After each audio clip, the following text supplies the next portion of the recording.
कौन है ये लोग, कहां से आते हैं?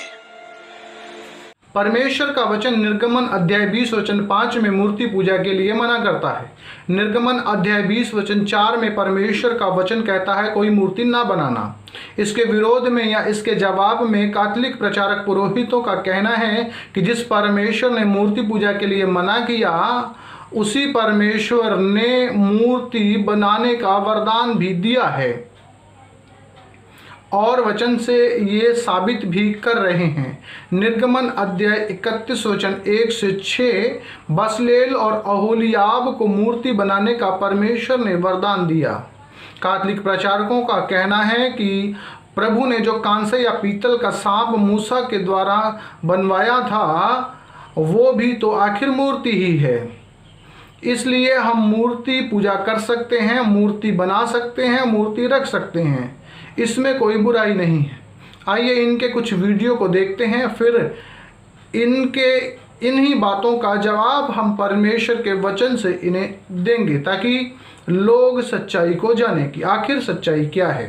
जिस ईश्वर ने मूर्ति ना बनाना बोला उसी ईश्वर ने मूर्ति बनाने का कला भी दिया। समझाओ इसे, समझाओ। निर्गमन 25 का 17 से 22 परमेश्वर यहोवा ने स्वयं मूसा को वाचा के संदूक के ऊपर में 2 स्वर्गदूत का मूर्ति बनाने का आदेश देते हैं। गिनती 21 का 8 और 9 में परमेश्वर स्वयं मूसा को तांबे का सांप बना करके लाठी के ऊपर में लटकाने के लिए बोलते हैं ताकि जो भी सर्पदंश व्यक्ति वो तांबे का सांप को देखेगा वो बच जाएगा। तो जो परमेश्वर स्वयं बाइबल में स्वर्गदूत का मूर्ति, सांप का मूर्ति बनाने का आदेश देता है वो हमें कैसे मना कर सकते हैं। परमेश्वर का वचन निर्गमन अध्याय 20 वचन 25 में कहता है यदि तुम मेरे लिए पत्थरों की वेदी बनाना तो तराशे हुए पत्थरों का इस्तेमाल मत करना, क्योंकि जब तुम अपना हथियार या छेनी हथौड़ा जब तुम उस पत्थर पर लगाओगे तो तुम उसे अशुद्ध कर दोगे। अब मेरा कहना यह है कि जो परमेश्वर अपनी वेदी के लिए तराशे हुए पत्थरों का इस्तेमाल के लिए मना करता है, क्या वो परमेश्वर मूर्तियों को सहन करेगा या मूर्ति बनाने का आदेश कभी देगा? ये जो बोलते हैं ना बार बार कि वहाँ पर मूसा जी ने कांसे का सांप बनाया था, परमेश्वर ने कांसे का सांप बनवाया था, उसका वो वाला उदाहरण दे दे करके मूर्ति पूजा में लोगों को लगा रहे हैं। इनको ये मालूम नहीं या वे लोगों को मालूम नहीं कि वो जो कांसे का सांप था उसके टुकड़े टुकड़े भी बाद में कर दिए गए। तो तुम्हारी निकम्मी मूर्तों के निश्चय ही टुकड़े टुकड़े किए जाएंगे, शैतान के सारे गढ़ ढाए जाएंगे। उसके आगे भी जान लो, उसके आगे भी पढ़ा करो। सिर्फ एक वचन को लेकर के बहस में नहीं उतरा जा सकता। यहाँ पर परमेश्वर का वचन कहता है, मैं आपके लिए पढ़ना चाहूँगा। दूसरा राजा अध्याय 18 वचन 4 में लिखा, उसने ऊंचे स्थान गिरा दिए, लाठों को तोड़ दिया, अशेरा को काट डाला और पीतल का जो सांप मूसा ने बनाया था उसको उसने इस कारण चूर चूर कर दिया कि उन दिनों तक इज़राइली इसके लिए धूप जलाते थे और उसने उसका नाम नहुशतान रखा। कांसे के सांप के टुकड़े टुकड़े कर दिए गए। अच्छे से पढ़ के देखिए। और परमेश्वर बार बार राजाओं को खड़ा कर रहा था और बार बार कह रहा था कि ऊंचे गढ़ ढाए जाएं। बहुत से राजाओं ने परमेश्वर के खिलाफ जाकर के काम किया, कुछ अच्छे थे लेकिन फिर भी परमेश्वर ने उनको दंड दिया क्योंकि उन्होंने ऊंचे स्थान नहीं ढाए। लेकिन यहाँ पर एक राजा हुआ जिसने ये सारे के सारे गढ़ ढाए और वो सांप को भी तोड़ दिया, उसके टुकड़े टुकड़े कर दिए, क्योंकि इज़राइली उस सांप के लिए भी, उस सांप की मूर्त के सामने भी धूप जलाया करते थे। और आज ऐसा सिखा सिखा के क्या आप सांप की पूजा करवाना चाहते हैं? क्या आप मूर्ति पूजा में लगाना चाहते हैं? लेकिन आप लोगों को यह नहीं सिखाएंगे कि उसी सांप के टुकड़े टुकड़े भी कर दिए गए। ले उठता है तो क्या हम नए नियम में मूर्ति, चित्र, फोटो या चर्च में रखे गए कोई भी चीज हम बना सकता है या नहीं? हम बना सकता है। कोई भी चीज हम बना सकता है या नहीं? हम बना सकता है। अरे कहना क्या चाहते हो? लेकिन हम ऐसा नहीं समझता है। वो चर्च में रखा गया है सिर्फ हमारा जानकारी के लिए, हमारा शिक्षा के लिए, उनका शिक्षा को याद रखने के लिए। मेरे इस भाई को शायद मालूम नहीं, शायद अच्छे से बाइबल नहीं पढ़ा।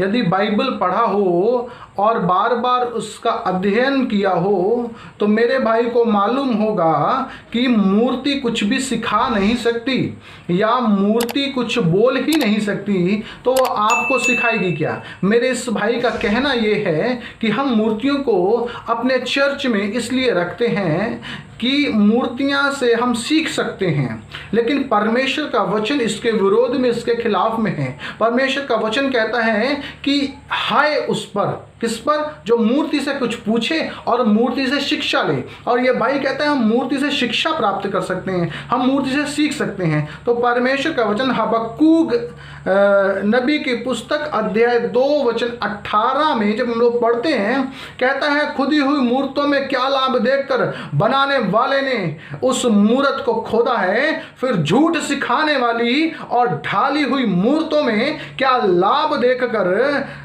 उस पर भरोसा किया जा सकता है। ना बोलने वाली और निकम्मी मूर्त बनाने वालों ने ऐसा कैसे विचार कर लिया।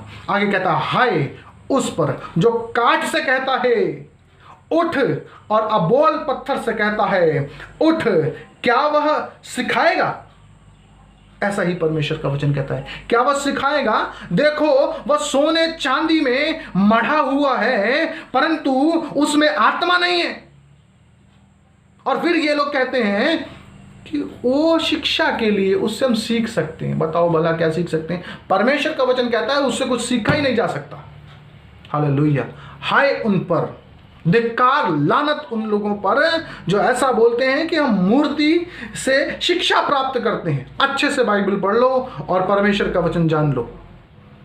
परमेश्वर का वचन लेव्य व्यवस्था में अध्याय 18 वचन 3 में कहता है तुम मिस्र देश के कामों के अनुसार जिस देश में तुम रहते थे ना करना, और कनान देश के कामों के अनुसार भी जहां मैं तुम्हें ले चलता हूं ना करना, और ना उन देश की विधियों पर चलना। और आज बहुत सारे लोग उन्हीं विधियों पर चल रहे हैं जो उनके बाप दादा करते आ रहे थे, जो उनके पुरखे करते आ रहे थे। उन चीज़ों को आज भी वे छोड़ नहीं पाए और उनको करना है इसलिए बहाना बनाते और परमेश्वर के वचन को तोड़ मरोड़ करके लोगों को सिखाते हैं। क्योंकि परमेश्वर ने स्वयं कहा कि मिस्र देश के जो लोग जिन रीतियों को करते थे उसी रीति पर तुमने नहीं करना है, तुमने नहीं चलना है। और प्रभु का वचन कहता है उन देशों की विधियों पर नहीं चलना। जिस तरह से वे लोग पूजा करते हैं, अपने परमेश्वर की आराधना करते हैं, प्रभु की आराधना करते हैं, वैसे तुम अपने परमेश्वर की आराधना नहीं करना। जिस तरह से वो मूर्तियां रख करके करते हैं तुम वैसे नहीं करोगे। परमेश्वर का साफ साफ इस वचन के द्वारा हमारे लिए आदेश है। लेकिन यदि हम परमेश्वर के वचन को पढ़ें और समझें तो हम समझ सकेंगे। परमेश्वर का वचन दूसरा राजा अध्याय 17 वचन 33 और 34 में कहता है कि वे यहोवा का भय मानते तो थे परंतु उन जातियों की रीति पर जिसके बीच से वे निकाले गए थे अपने अपने देवताओं की भी उपासना करते थे। आज के दिन तक वे अपनी पहली रीतियों पर चलते हैं, वे यहोवा का भय नहीं मानते। ये परमेश्वर कह रहा है, ये परमेश्वर का वचन है कि सच में आज भी लोग उन रीतियों पर चल रहे हैं। क्योंकि बाप दादा मूर्ति पूजा करते आए थे। आज हमने मसीह को जानने के बाद भी मूर्ति पूजा नहीं छोड़ा, क्योंकि वो चीज़ हमारी रग रग में बसी हुई है। हमारे बाप दादा करते आ रहे थे, इसलिए उसको छोड़ना बड़ा मुश्किल हो रहा है। इसलिए लोग आज मूर्ति पूजा कर रहे हैं और बहाने ढूंढ रहे हैं, तलाश कर रहे हैं बहाने और लोगों को सिखा रहे हैं। नहीं, यहाँ देखो ऐसा लिखा, यहाँ पर परमेश्वर ने वरदान दिया, यहाँ पर ऐसा है, यहाँ पर मूर्ति पूजा के लिए लिखा है, यहाँ बना सकते हैं, यहाँ सिखा सकते हैं। लेकिन सब व्यर्थ ही व्यर्थ और सब कुछ व्यर्थ है। परमेश्वर के वचन को जाने, परमेश्वर के वचन में आगे बढ़ें। प्रभु आपको बहुत सारी आशीष दे। आमीन।